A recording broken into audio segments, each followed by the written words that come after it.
Welcome back to #decolonizecannabis, Vol.2, Ep.2. I've got McLeod on with me here today, ladies and gentlemen, out of Alberta, and also CEO of Bloodhound Genetics. And totally thrilled to have you on today, man. We've got mutual acquaintance, mutual friend down in the south. Wonderful plant supplies, plant nutrition supplies, the kind 420.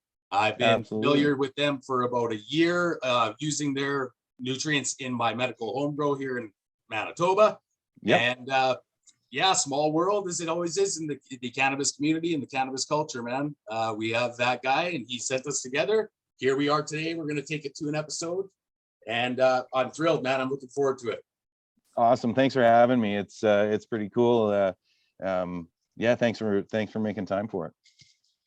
No problem. That's what I'm trying to do, man. That's what I kind of like to do. I mean, for the most part, small business, cannabis industry. For us, it began really in 2019. We were in Vancouver. We had already established a small business prior to that in consulting, consultation, Indigenous specific. I am Metis. And me as well. Yep. Yeah, man. It's awesome. And you're out in the West, the real Wild West too. That's for all. Absolutely. Although I come from right where you are, like that's where my people come from. The Red River. Yeah, absolutely, man. Absolutely. It's beautiful down there. And yeah, so I guess really bringing it together here today when we're looking at kind of obviously one with the show represents here what we look at as constant, steady, possible, as much as possible, the education. And I mean, even with that in mind, you and I meeting here today for the first time and getting into a discussion, it is all education. So like looking at it that way, I mean, it's a beautiful thing that we've started. Was a little hesitant at first, not sure, because it was unfamiliar to people in our area here in Manitoba. We're likely probably the most suppressed still and stigmatized province by far of out of everybody. If you're not medically certified to grow, you're essentially breaking the law here in Manitoba. Mm-hmm. So I do, as I mentioned, I have an SOR 2018-144 home medical grow. My license is for 19. For the better part of education and contribution for other Manitobans through this platform, I rock a steady 4 and 5 plant mix, just to try to demonstrate for those eventually that when they practice it, right? It's not going to be just as easy and all that beautiful stuff that comes with that, and the learning curves through all of that great stuff. And yeah, it gets us here today. So I guess tell us a little bit about Bloodhound Genetics, JJ, and what something like that might do for a grower like myself here in the next couple of years as well. Sure. So just to give you a little background, I've been growing for a lot of years, on and off. Learned how to breed, and that's really where my wheelhouse is. So I'm always phenotyping and trying to cross genetics and find the next big thing. Got a big love for mutations and weird things that nature can throw at us. I think that there's some potential there for a next generation of really cool plants that both smell and taste fantastic, but maybe have an extra leaf system that gives them some extra photosynthesis or something like that. So always working towards things like that. Pest resistant strains, kind of whatever fits, whatever the luck of my phenotyping gives me is really what it boils down to. So out here, I grow on a personal medical license, nothing too crazy. I don't make any money from what I'm doing. That is, something for the other guys. For me, it's just more passion, just loving it. I've been breeding for a long time. I don't know, maybe some of you have even smoked some of my genetics at some point out in the world. Yeah. But and I look forward to yeah, for sure, man. It's so now I've been contained inside of a little box. You know, I've been growing for a lot of years. That means that I was growing pre-legalization, which really has created an unfortunate set of circumstance. You know, I'm perfectly adept to be in the business of cannabis. However, not allowed to be. So there's too many hoops for a guy like me to jump through to work with any kind of commercial situation, nor necessarily would I want to. So Bloodhound, um, uh, basically, it's just that I'm sniffing for the best genetics. I grow with a bloodhound as well, and so that's kind of, he's always in the grow with me, checking out phenos, sniffing things around. He loves consuming it as well. He's epileptic, so he consumes a ton of CBD and a lot of fan leaves, and so it's a big part of his diet. My diet, I consume the whole plant, not just the buds. I also process everything into all the different variations of what a bud can be, to see exactly where it fits, you know. So some things are really good for squishing, some things are really good for, you know, just hanging out around the fire and smoking. So so that's basically what I'm doing. I'm always communicating and trying to help other growers. I do a lot of consulting as well through other medical growers, specifically with disabled people who maybe can't quite do the grow themselves or have certain challenges. I did a fairly wheelchair accessible grow with a fella just recently, all with the tip pot system. So just something that we adapted into his particular situation, just to help him get the maximum grow that he could out of his pretty tiny license. So Very cool, man. Like that. Yeah, that's totally impressive. A couple of things you mentioned there. For one, the passion obviously behind the plant, you know, and that when I mentioned 1 year of Decline 420 nutrients use, I have been growing for longer than a year. I have been medically licensed to grow now for 3 years. And then I haven't trained like from that as well in my time since I was 19, man. I've been exposed to plants, one or two or a few, and had participated in learning that process. So I mean, for sure, when I speak about it and throw it out there, I let people know, like I don't always, let's say, project myself, because I know for each of our own ECS, and obviously your Bloodhound that would have an ECS as well. And the beautification of him connecting with the plants, and even that demonstration and that whole plant life cycle, you know, the whole science. And then that's exactly what it comes down to. And I'm listening to you to mention, telling me your story here. And realistically, at the end of the day, man, you're a scientist, right? Like that's what it's come down to. Sure. Yeah. It's that's where scientists come from. I look at people like Paul Stamets, the mycologist, who has, you know, while he has lots of training, you know, he's not necessarily a doctor or whatever. He's a logger from the forest who fell in love with what he loves. And for me, it all started back, you know, we had an atrium in our high school, and got some bag seed when I was like 14 years old, and we planted one of the seeds in the atrium, and it hooked. And you know, after about a month of it growing, of course the whole school got pulled into the gym, and you know, nobody ratted, thank God. So got to stay in Catholic school, you know. Yeah, no kidding. Yeah. You're reminding me of another situation I'm going to reiterate, because again, I'm here in the armpit, right? I'm in Manitoba. Our situation is quite different. I have family in BC. We've traveled out there quite a bit in the past. So I mean, the BC buds, all of that great stuff. I've been out there once pre-COVID during legalization, and consumed some fantastic herbs there as well when I was in the city there in Vancouver.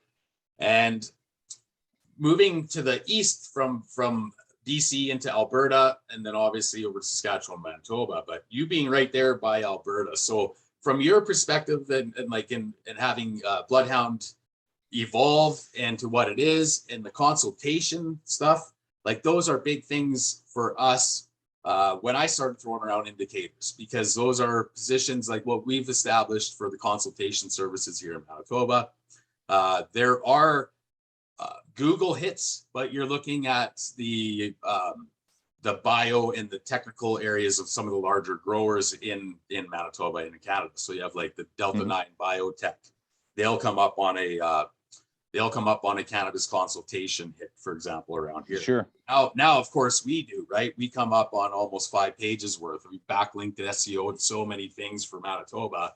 The likelihood of holding to the stronghold on the consultation. But you're the second person I'm talking to that's just absolutely thrilling, and the reaffirmations on the consultation opportunity.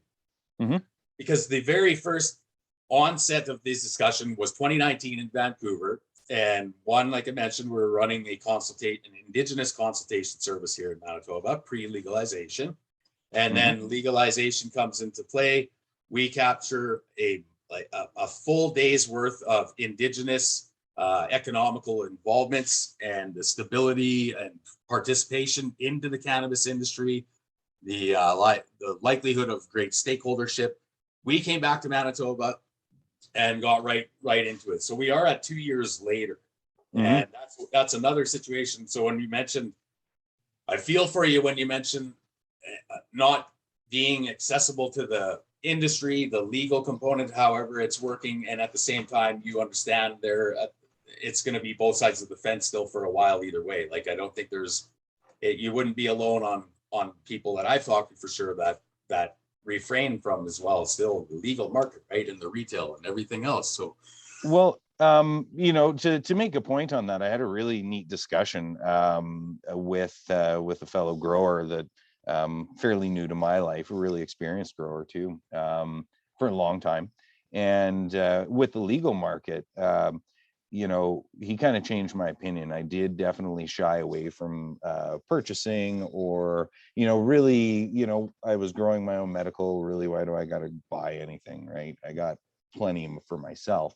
But, we asked for it for so many years for legalization. So I think it is important to support it to a certain degree, support some of the mom and pop dispensaries, people who really get it. You kind of have to do some research in this culture as to, who's from the automotive industry as opposed to who's been growing for years or, is a consumer or whatever. So, make sure that when you are buying, buy from the mom and pop shops, make sure that they're feeding their own. And the other part of it as well is,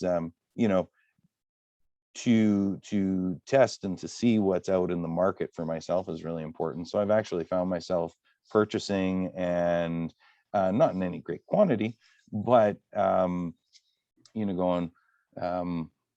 it's just a matter of supporting the system. It's not a perfect system by any stretch in the imagination, but it is a legal system. So, support it, find ways into it. I think that, the biggest thing that we can do is as a culture is to grow our own. If you out here, we can grow 4 per household. Right? So everybody should have 4 in their house or in their backyard in the summer or whatever you need to do, right? Condo board associations should be allowing, growing on the, as long as it's secure, on balconies or in spare bedrooms or whatever, and people not have to worry about their lease. It's a legal thing. The stigma's coming down. My 7-year-old neighbors, I saw them smoking up the other day, right? So it's like, okay, well, let's just get rid of it and realize, it's one big culture. So exactly, it's an opportunity, eh? It's a different times for the last little while, man, and cannabis can really bridge a lot of that in the end. I believe it. I really believe that too. So Oh yeah, it's an amazing tool, and that's really what I look at it as is the plant itself is an amazing gift and amazing tool, going back to the Indigenous aspect, um, growing up Métis and it being a big part of my upbringing, harvesting and understanding that you can get what you need from the land for the most part, really blends well to cannabis. It is well acclimated to a lot of Canada's climate in certain spots. Out here it's not. We got far too cold early season to be growing outside, but with autoflower technology and stuff like that, you can really you can do it now.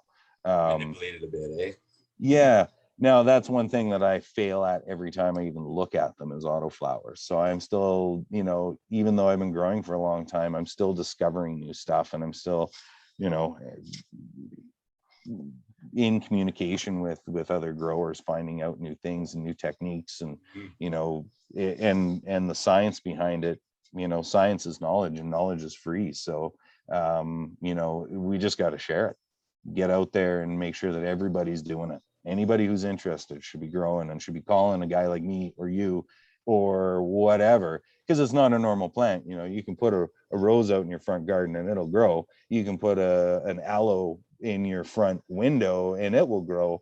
And can you do that with a cannabis plant? Absolutely. But are you going to get good cannabis that you want to smoke out of that? Right. So Right. there is some technique, and it's easy to learn. You just have to make the commitment to learn. That's a strong point to bring up for sure, because I had the discussion recently with the Respect My Region crew on that North American weed tour.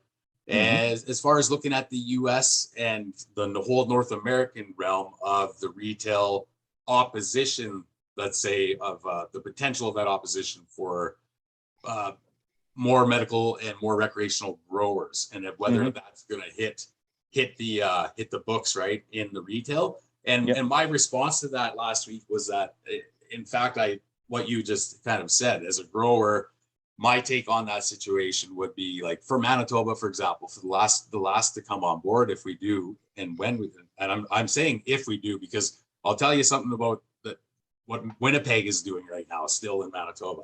So it's interesting. But if you look at, I'm going to tell you about the Winnipeg thing right now, because it's just right there. It's do it, man. Yeah. Did you catch anything in the news at all? So on top of Manitoba anticipating we're at the week of the 3-year review.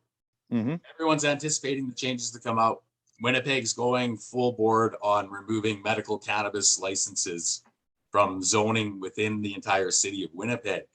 Even in personal residence? Yes. Oh they're my looking good at God. zoning the entire city and removing medical cannabis production out of it. So they're right now, a week going to the 3-year review, I'm starting to look at that thing where it's like, hey, whoa, are we going to actually end up with recreational 4 plants per household, or are they going to be pushing it? And then even with that maneuver, looking at what are the options going to be without, when you look at the demographic and the population in a city like that, it actually brings me to the discussion of the pieces of information I've recently published as well, with regard to Indigenous stakeholdership in the cannabis industry.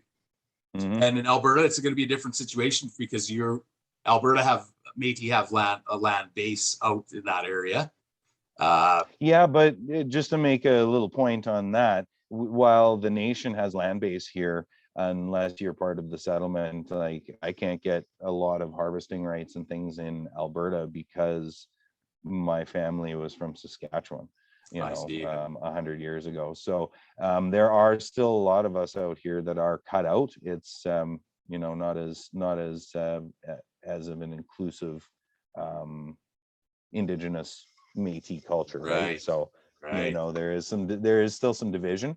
However, to make another little small point on that is that we have one of the strongest Métis nations in Canada, and I really hope that they keep cannabis in their thoughts moving forward. We're working on a constitution, and I hope that includes some of those Indigenous rights as well. That would be, well, think of the TRC 94 calls to action, UN drip, right? I mean, it's the discussion that's on the table, obviously, that's the reality. And so looking at Métis, either whether Métis, so in Manitoba, we like our land claim situation is also completely awkward. Mm-hmm. Yeah. So in the educational component, bringing all this information out in the last little while, that's one I grew up a staunch Métis. Our family's very strong Métis, but I've always had a very close friendships with First Nations, and sure. And we've always had a large blended. We're like a huge family, so there's always different ethnicities and whatnot. Anyway, but I really look at the situation in Manitoba here, and then when this was announced here the other day, it's kind of like, for me, I look at the go-to, and it's like, hey, if you're gonna move 5,000 medical licensed people out of the city, then the last thing they're going to want to expect or need or anything is some sort of rental fee or up cost now to maintain their lot somewhere else. Yeah. So what are their options? And it hasn't been announced yet. I'm going to be starting to look into it because it's something that I feel is worth the push. Yeah. But maybe this is where we look at that opportunity of Indigenous land base and communities that are wanting to be involved. And if that type of thing is happening, then whereas the economical benefit can still be there for somebody, but let's say a partnership federally, where the absolutely is a training ground, and you can grow you can assign your lot there to be grown. You might even be able to attend as a student and learn or whatnot. But more importantly, the people coming out of that facility are all going to come out very, very professional in their fields. Yep. Yeah. And I know from a like a municipal level, and it's a lot of it is property driven as well. The old stigma that if there's a grow in your house, you've got mold. Right. That's not true. No. Not even close. If you know what you're doing, if you're not being a greedy black market growing pig, kind of destroying the home while you're growing. But if you're growing on a recreational or medical level with the proper tools, which boy oh boy, with certain brands the cost is coming down significantly, and even some DIY stuff, you can pretty much have a smell-free, dry environment. Boy, you can really dial it in, right? Thus not causing the damage. Like, I don't understand why Winnipeg would be doing that. It's alienating a large group of people who need it. While getting a license in Canada is not terribly difficult, you do need it. The medical community sees there is a fit for this plant and its components in your life. It's one of the only things, I can't go and make my own headache medication. I can't go make an aspirin, but I can control what works medically for me. And that's alienation of a pretty big group of people. I'm curious to find out. Like I said, I've been anticipating better announcements. I was anticipating. I sure hope so. With the indications and the thing I was looking at, I'm like, all right, well, Dave, let's bring it back to this, for example. So I'm leaving BC 2 years ago, and looking at it, I'm a consumer. I'm part of the culture. I grew up in it. I've grown it, obviously. And when we came back to Manitoba, I'm thinking, hell yeah, it might take 2 years, but Manitoba is so far behind. Let's get in now. Let's start getting in the buildup. Well, at the same time, man, that stigma with the oppression of the citizens not wanting to grow, so that's what I mean. I've talked to a fella in BC. I've talked to you here today too, and it's still very optimistic for me because I know it'll come, right? Like when you said there'll be who else are they going to eventually call? And that's what I looked at it. But it's again, it has been 2 years in Manitoba establishing that, hey, this is what we're capable to do. And I'm coming at it from all angles. Some people, I'm coming at it like I've been facilitating for 20 years on all kinds of other different things. Now I'm letting you know that during that time, I was also consuming cannabis, and these been in those places we went, and business, school, whatever, right? Like that's just been part of it. So now I'm bringing it full circle. But yeah, the stigma here is tough, man. Like I changed the hours and made a notice on our Google account because we were getting lit up for sure. Phone ringing, people coming to the door, but they all wanted cannabis. Wanted to buy it. Yeah, to buy cannabis, right? And it's like, well, no, man, and I want to speak to another situation on what you had mentioned already. So now get this, on top of that 2-year process, we're sitting at 18 months for sure registered in the CTLS. Okay. So the security clearance measures, for example, for that, I believe I filled that out back in January. So, and I still no notification or nothing. So I was there yesterday having a peek to see if anything's changed. And like those are the little crazy things. Process. Oh yeah, like, and I mean it to an extent. It realistically, for the quality assurance and the quality measures and the safety and security, but at the same time, I also understand it in a safeguard mentality role where if all it takes is someone in one of those upper positions of authority and looking at how these regulations are going to play out and affect everybody. But if they have that stigma with them up at that level, right? That's all it will really take for some of this stuff to just continually drag out, right? And drag out. So.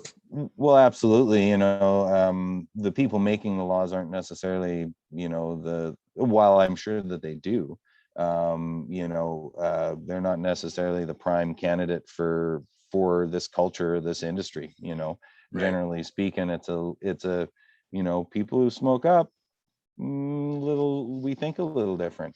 You're not going to find many of us in politics. So the people making the laws are not the people there, twice. Yeah, I've run in 2 elections. Oh, good, man. Keep at it. I think it's important. It's just one of those things that for me, I could make no never mind as long as they're not beating down my door. And that's one of the issues that I have, is even as a medical grower, because of history and things like that.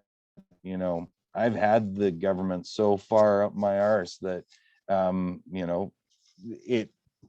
you can't hide from it. So basically, after years of chasing me and pushing me down and pushing me into prison and for just growing a plant, purely for myself, I've never taken a trafficking charge ever once in my life, only ever growing. To go through that, which was, it is what it is, shit happens, right? But what was really odd is on the other side, once I got paroled, within days of being on parole, I was put in front of a doctor who said, geez, I think we should give you this. And so it was the federal government who gave me a doctor from the federal government who gave me my licensing days after I wasn't even off of parole at that point. And it's just always a really weird juxtaposition, the people that, now it puts a guy like me into a really funny position. While being long since served my sentence, served my time, completely, a legit member of society, if you will, still that security clearance, right? You can't, pardons don't make the difference. So there's a certain, I'm not a bad guy running around thugging it up. I grew some weed. So to bar me out of a business is really is an unfortunate thing for them to do. Health Canada needs to really rethink that, I think, and understand that, each situation has to be looked at not with only one evidence base. There's the story that I have and the story that that the police have. Well, and that's they're two very different things. And while we all know two sides of the story, you look in the middle and that's the truth. Well, if you look in the middle of my story, you'll find out that, well, shit, not that bad of a guy. Probably shouldn't be barring this guy out of sharing the knowledge and making the whole entire industry better. Exactly. So are you pushing for that then, Jay? Are you communicating with any like the authorities out that way, the liquor and cannabis authorities, or? Yeah, a little bit. I poke the beast wherever I can. But I am fairly happy in where I'm at. I have a lot of other passions as well. It's not just cannabis in my life. I'm a musician. I build motorcycles. I work in finance part-time. There's lots of different things that I do. Yeah. So, to add, I found a niche and I'll just stay in it for now. However, if those opportunities were to arise, obviously I would be the first to jump at it. And looking for other opportunities in the cannabis industry outside of the actual plant as well. We talked about Decline 420. It's I'm so impressed with that product. It even as an old school grower, to have something just kind of jump up and make my game better, I was like, well, that's weird. And the support that I get is fantastic. So, to find relationships, really, because the culture, the business, the growing, the everything is all just about relationships, and building those relationships with like-minded people. That's where the changes will happen, right? Having these discussions from Manitoba to Alberta, realizing that you guys are in a much different situation, only 2 doors down. What's so different about you than us? Yeah. Really, and that boils down back to that politician crap again. It's really about just who's in power and what they think and why they think it, and who's being greedy. Yeah. Who's it going to hurt if you grow some plants? Exactly. Well, and it's with that happening exactly right now. The way the Manitoba is, so think of it this, we talk about, I like to bring it up because my wife and I, we have 4 children. So like you've said some very genuine things here today. And for me, it resonates and riddles true here too, right? Like we're good people. We're never had looked at, like have never made money off medical cannabis, nothing like that. We would never consider doing all of that. And that's not what bothers me about it. I'm still adamantly committed to pushing where we're going to go with everything. Absolutely. While the rest of the province around us is still, struggling, and that happens. Where it takes its toll some days is that feeling of like, is somebody, curious about what I'm doing? Are they like that? It has a mental effect with absolutely the family component. And so it's previous to growing, when I was only consuming, right? You kind of see, you grow up on culture and, pop culture, you see what you see in the shows and stuff like that. And that image of that whole look over your shoulder kind of thing. And it's like, it's not a constant thing, right? But it's there sometimes. And I talked in an episode about it too, where it's to another family man, is do we really need to feel that way? Because it can actually be trying at times. For me, absolutely. Sometimes I can do the things that feel the best about what I have to do for the cannabis industry, because it's going to be my livelihood, the better quality of life for my family. But it can actually run up sometimes where I get hesitant to get back on my own personal social feed and show that I'm a family man, that I have kids and stuff, because I'm fucking worried about somebody who doesn't understand it, right? Absolutely. And, that's fucking wrong, man. Look at that. They're promoting, and it's like, that's what, at the end of the day, if that's all it takes, and it's kind of like, holy smoke. So I can only imagine how that would, for sure take its hit on yeah. I mean, you got the nail on the head. I mean, I would say that it's similar to a post-traumatic type situation, although I wouldn't say that that's what happened, but for myself, being really stigmatized and chased by the, for quite some time, and really have had that stigma, even though I'm perfectly within the box, I make no money from what I do. I don't sell anything. I don't, what I mean? Like I really pay attention.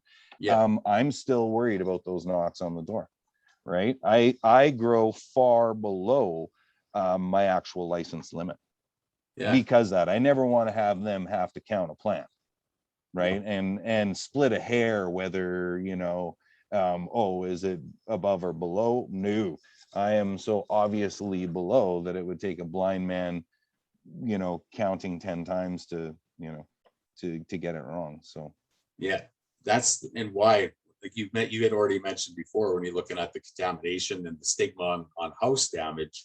Well, that's one of the most simple procedures there, and that's the same thing you mentioned. Like I don't run anything super crazy or intrinsic, right? And like tomorrow on an episode, I'm going to be talking with some lighting specialist fellas, and that nice. It's important because I'm just running daytime LED, 60 to 100 watt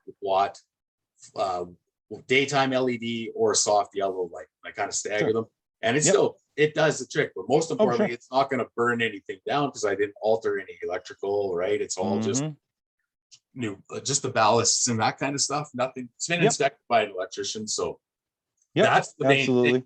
And as that happened, so when you get the numbers, I'm like, hey, I could have 19. And then before we dialed in home insurance, I was up to at one time 15. But I dwarfed them too, right? So they're not like they weren't huge bush. So because I did 15, I kept them all small. Just the maintenance alone and that whole situation. But then when we dialed it in with the insurance, and I figured, you know what, rocking 4 and 5 won't be that bad. Then I really started to dial in the Decline 420 nutrients, same deal, like on flowering, especially taking a little more time on which clippings I do take to the nursery as opposed to, and that it all helps. If you find the method, absolutely, you can definitely hit your numbers on that little bit of plants. And then number one, like I said, so there we're not looking at moisture in the house. I document everything. I document the temperatures and humidities outside in my home. And I'm always rocking in the middle, right? Like I'm never more humid in my space than the rest of my house. So it's not that bad, right? It's not that bad. Oh, there's lots of ways to mitigate that, the heat and humidity and stuff like that. I mean, I grow not right in the home, so there's a lot of challenges that way. I've got a lot of temperature regulation that I need to do. But again, even at what I would consider, I guess, a medium-sized grow, it's still with modern technology, the LEDs. I'm really interested to watch the episode. I'm still learning so much more about modern lights. You can keep the heat down. You can, keep the humidity down fairly easy with, the proper filters, the proper air movement. Something that I love experimenting with that, that relates to the home recreational grower or somebody who, because of stigma, maybe doesn't want to, be out there with a big tent. Space buckets, they're cool. And the little, you mentioned the dwarf plants, little short, fairly small plants. I've built all kinds of space buckets for people over the years. They're just a super tiny enclosed. I've seen them inside of computer towers. I've seen them inside of 2 5-gallon pails flipped up on top of each other. Like it doesn't even have to be big. If the ability, I understand you guys out there have got some limitations, but in the other provinces, anybody who might be listening, if you're not growing, figure out a way. There's a way. You can have a plant that's that big and you can still smoke your own smoke and you're going to love it. And it's going to be meditative and it's going to bring you closer to whatever you're searching for. I guarantee you. But you can make a plant that big, or you can make a plant 2 stories tall. Exactly. it's really a neat versatile thing that you can really adapt into your little niche. And while I don't recommend, just throwing seeds all over the place, there's lots of there's lots of little tiny outdoor things you can do, with autoflowers in your back garden. There's just so many different techniques to get yourself growing. And I think that that's really the case. You find a decent nutrient system that you're comfortable with for whatever you're doing. Reach out to a grower where you're sharing your knowledge for free. I'm sharing my knowledge for free. Well, geez, people should be using it.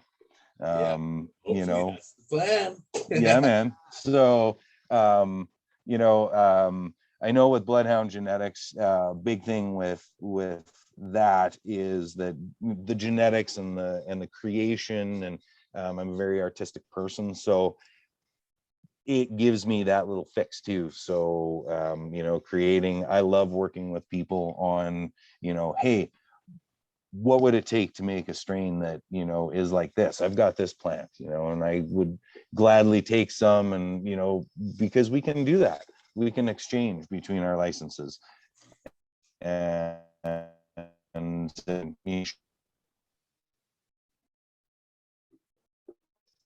oh, you cut out there for a second. Yeah, got a little choppy there. That's okay. Oh, there we are. Sorry, I missed the last part, what you said. No, I was just waiting for you. It said got a little choppy there. We can cut that out if we need to. After cool, man. Should be all good. No biggie. Should be good. So, you're two things I want to hit upon here, Jay, before we wrap up this afternoon. And one right off the bat is what we were just talking. You specifically, Bloodhound genetics. So for you, moving from obviously growing and having a green thumb, and then moving into genetics. So was it something that you became educated about that you wanted to pursue, or was it like a total fluke accident? You germinated some, and then boom, like you just caught on to your kind of a little bit of both. So back years ago, I'd get people going, hey, I've got this crop and it's not going good, or I've got this thing going on or that thing going on. So I started finding neat things out in the culture that people were doing. And, here and there, I'd take a clipping and I'd take this and I'd take that. Nothing ever really just seemed to be exactly what I was looking for. Not that I had any really clear definition of what I was looking for, but, there was, I've even gone to Europe and gone through grows in Holland and tried to associate with growers in Europe and the Caribbean, and traveled to actually find genetics and see what, find that special thing that's going to go, oh man, this is the one. But nothing ever was quite there. So there actually an old Métis fellow that grows I asked him, I said, hey man, how do you breed these things? Because he'd have males growing in one part of his garden, and he'd have, females over here, and he always had paintbrushes out and, doing pollinating, and he had a beehive and, all of these different things. So I asked him, I said, like, what do you do here? Like, is it just, and so he showed me. And the most important technique that he showed me was how to flip the gender of a plant. And that was really the key to genetics for me. I went, oh, wait a minute. So this female plant that I have over here, I can actually use her to move forward and mix without a male. And, because I was always traditionally, you don't want males in your crops, generally speaking, right? So you cut them. And I was always like, well, didn't have much experience with that. So he gave me the key, about flipping genders. And once I was able to learn that and be able to get consistent at it, it makes crossbreeding so much easier. I can imagine. Because you've already tested that genetic, that that's the bud you want. So or right. So what I'll do is I in my pheno tents, I have just strains and whatever growing, kind of trying things, mixing things, whatever. And I go through there when they're in bud and go, oh, okay, this one. And wouldn't that smell really good with that one? Or wouldn't, boy, this one smells really good, but it's not very voluminous. Or it's really fluffy and it needs to be tighter, or it needs whatever the case is, right? Yeah. I kind of go and pick through.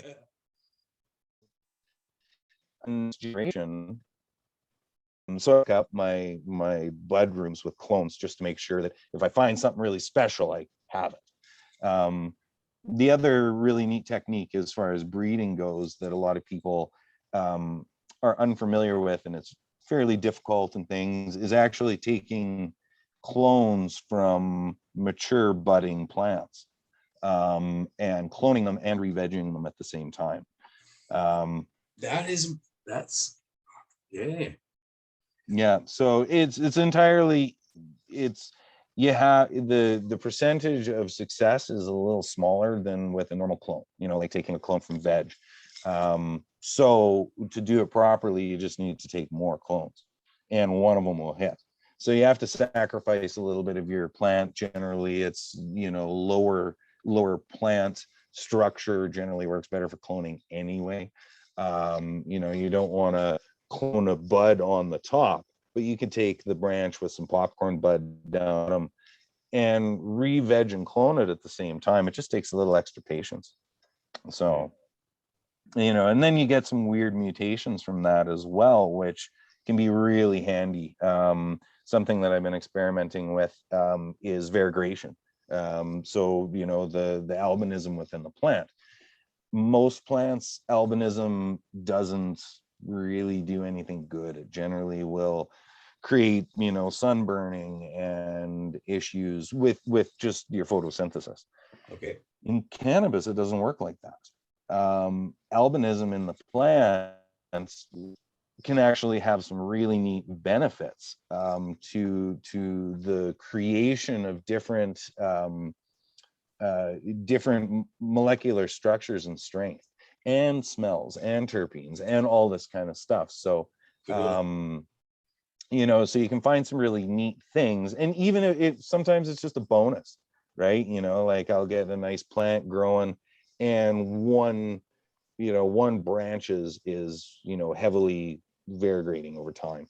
That little one, it's not always something that I'm going to move forward, but it's a little bonus because that weed up top is usually way better, and it's white, which is really weird. You'll have the green is gone, so you'll get the purple and blue tones and tones and stuff in the bud itself, but green, the chlorophyll is actually gone. And it's really neat when you squish it as well. It gives you almost a clear water-like squish. So that's kind of, it's neat, extra leaf structure as well. Australia, thinking of places who's got pretty oppressive laws. Australia obviously does as well. And so they have some really neat mutations out there that I think will be really neat for the world up here. They've got plants in veg that don't even look like cannabis plants. They don't look anything like a cannabis plant. It's kind of like spider plant. It's got like webbing in between its leaf nodes, stuff like that. There's some extra photosynthesis happening, mutations. That's how people got to where we are is mutation. So to get the plant to the next level, I think that a lot of it has to do with finding those mutations, grabbing a hold of them where possible without damaging the plant itself and what you're trying to do with the plant. I would never sacrifice strength and smell and things like that for a mutation. But if that mutation can somehow make that better, I'm down for it. So yeah. Stuff that I'm doing here, I don't have grow partners. This is all just me on my evenings and weekends, and I'm blessed with a touched life where I get lots of free time. So I'm able to spend that time. And then I get people wanting to learn. And I include them into my grow as well sometimes. And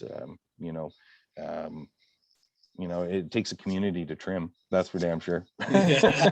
Oh, shit. Yeah. It's impressive sometimes, actually, eh? Like one plant sometimes just yeah, they're nice in the way you're taking care of it, though. That's what I find.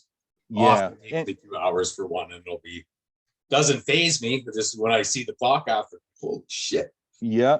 But look at this. What's funny is over the years I've actually learned a bunch of techniques for and I've actually worked with some commercial trimmers that wanted to learn just how to make their job a little bit better. I've got some techniques, if you're doing the plant properly and defoliating it properly as you're going through bud rather, a lot of your trouble is already gone. So by hanging the plant, holding your scissors a certain way, using certain types of scissors, you can really speed that up. I can trim out a plant to very where I'm happy with it. Now it's my smoke, so I'm definitely not doing it to for the same bag appeal that somebody else would be, right. but it still is well trimmed. I can get a big 5-foot plant down and harvested and hanging to dry in 15 minutes tops. No shit, eh? Yeah, it's really just these stupid little things that I've picked up from other growers over how to hold the plant, how to twist the plant, how to use both motions of moving the plant and your scissors at the same time to just speed up that process. So Cool. efficiency, life hack, it saved me a lot of No. time when trying to harvest 30-40 plants by yourself. It gets daunting and oppressive, and it's tough on the family and the relationships, and because you're like, I'll be in there for the next week, kind of thing, right? When you're doing it yourself. So yeah, that's impressive, though. All of that there, man, is just so fascinating. The connection you have with the plants, like where I like to think some days I'm totally connected with my plants, and I'm just really making sure that they're not dying, and and the terpene, the smell, the aroma, everything's there. The consistency is what I apply, and I'm rewarded with that at the end. That satisfies me. But to have an understanding to your depth of that connection, man, that's something else for sure. Knowing those plants, thanks, man. To that deep science and how they're going to work with each other. Your dog. Well, and it's a lot of just feel too, man. Like there's science to it, obviously, but experimentation on an amateur level is really important. If there's an opportunity to breed, figure it out. There's lots of good articles and YouTube stuff that you can learn enough to get yourself into trouble, but why not try it? Like your first, I always think of, Picasso's first painting wasn't great, but you never know where the next the next gem is going to come from. It might not come from one of these big seed houses. It might come from a guy like me. It might come from a guy like you that just has that special plant that's gonna whatever the game, whatever niche, whatever it's trying to fit in within what you want the plant to do. Is it good for headaches? Is it good for anxiety? Does it just get you really ripped really fast, really long? Whatever your reason for that plant existing is, just because I would love to be able to have somebody come to me someday and go, hey man, check this out, I made this, and crossbreeding, you get to name them, and that's pretty fun. I'm pretty unoriginal with my strain naming. Usually it's like S5 or VB2 or some kind of fairly scientific platform, but I know when they get to some place where I'm happy with them, where I'm like, yeah, that's a finished product, the naming is really fun. Yeah. You know, so I've got a blueberry one that's like blueberry and juniper notes, and almost as like if you did a blueberry, like a blueberry tea with a little shot of gin, almost. It kind of gives that kind of nice little herbal, little floral. Call that one Violet Beauregard, because a friend of mine was watching Charlie and the Chocolate Factory when I was smoking it. You know, another one, S5, is a grapefruit mint one that I'm working on, and I just am generalizing. Like there's strains and all kinds of things that compile to make it what it is, but the predominant kind of give is you know, this grapefruit mint kind of angle. It's my S5, so you know, in the whole entire grid alphabet number kind of thing, it was the phenotype S5, and so that thing actually kind of came into being one of my favorite plants. It's just this beautiful indica kind of, it is a hybrid, but it predominantly looks more like an indica, super thick, nice, beautiful plant. So I had to figure out S5, what does that stand for, you know? So I called it super Sailor's super sour scurvy saver, you know, because it's so just stupid shit, you know, having fun with it, right? Because that's what this is, you know, it's fun, right? Passion, fun, knowledge, it's, you know, it's all part of it. Yeah, man, it's hip for sure. It's not so like, yeah, it doesn't need to be all. That's what I like. Yeah, I hear you there for sure. Especially Yeah, man. 40. That's how I look at it, man. I'm 41 right now, going on 42, and this is for sure. I've had some pretty heavy jobs in the past, man. This is for sure the funnest, by far the funnest thing I've done professionally, wanting to pursue. So I enjoy it very much. And yeah, man, I think we pretty well hit all of everything. Like the only thing I didn't really would be, how close do you feel Alberta would be coming on board for farm gate operations? Well, yeah, and that's funny because that's a big plan on my future, is them getting onto that ideal. Because Ontario's rocking it out now. Six on the go. Yep. I think that it's going to be really important, and I think it's going to be a neat market for growers, you know, because that's the whole point, is coming and seeing the grow and sampling, and you know, just doing like going to the hops thing, right? kind of, So right? Like, yeah, I mean, you can go and drink beer at the place where they make the beer, you know. You can go right to Labatt's and drink at Labatt's, or you know, or whatever, you know, Bar Estates Winery is one of our favorite wines out here. If you guys can check that out, it's really good. You know, you can go to their farm and their winery and sample and buy and purchase and things like that. And I think that, you know, it's only suiting, and I hope Alberta gets on board with it. We do the benefit that we have out here is the AGLCB runs the way it is, and they allow those things to happen with liquor. So it's only a matter of time before they kind of go, oh, okay, all right, well, there's money here, right? And that's really what any political driven goal is that there's money there. So, and there is, you know, places in the States, places in Europe, Ontario, BC, you know, they're starting to experience it. So I hope Alberta gets on top of it. If not, ultimately they're going to lose a really good grower, because I'll go some other province where I could do that, because that sounds fun as hell. Well, you're still ahead of Manitoba, man. Don't worry about that. Obviously, it's looking good for you guys that way out west. I can't wait to get out west again.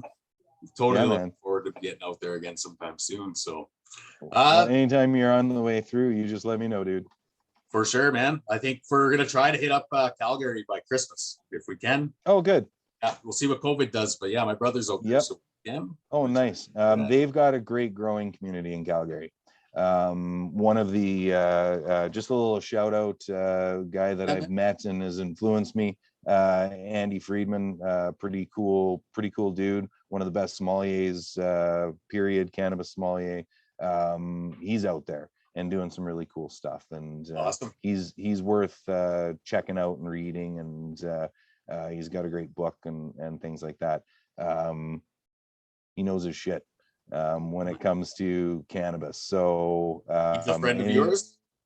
Anybody who's interested? Oh yeah, I would. He's an acquaintance. He actually judged some of my cannabis a little while ago at an event, and I went to a dinner event. So with the there's other avenues. There's some really cool dinner events that are happening, infused dinner events and things like that, where they're private and things. So they're happening out here, and yeah, it's worth it. Getting take the trip out, go to one of his dinners or something like that, or check it out. He's worth in the whole entire Calgary community is really good. Edmonton's probably really good too, but I really stay quiet in my own backyard.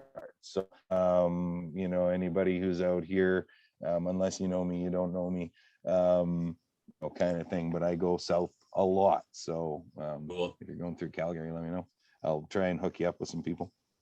For sure. Well, yeah, man. Again, Jay, I appreciate your time today, man. Thanks, and yep. That's how I like it, man. Keeping it raw, winging it. We nailed it. Yeah, for sure. Good. Totally good dialogue. So thanks, anybody else in the meantime, episode 2, volume 2, #decolonizecannabis. Visit www.flourishventureslimited.com. We'll be running steady stream starting this weekend of volume 2. Guaranteed 1 episode a week minimally, and can't wait to keep bringing that up. More product reviews coming and everything like that. More great discussions like we had here today. And other than that, Jay, man, I don't know what else to tell you. You nailed it, buddy. Thanks. If anybody's looking for Bloodhound genetics, I'm on LinkedIn. That's where you're going to find me. Probably nowhere else. So if you're not on there, you're not finding me. So if you're looking for advice, looking for genetics, looking for training, anything like that, LinkedIn's the place to find me. Awesome, man. Bloodhound Genetics, LinkedIn. And I'm on there, man. So I'm going to be passing around for sure. All right. Thanks, man. Thanks for your time. Talk to you later, Jordan. Take care.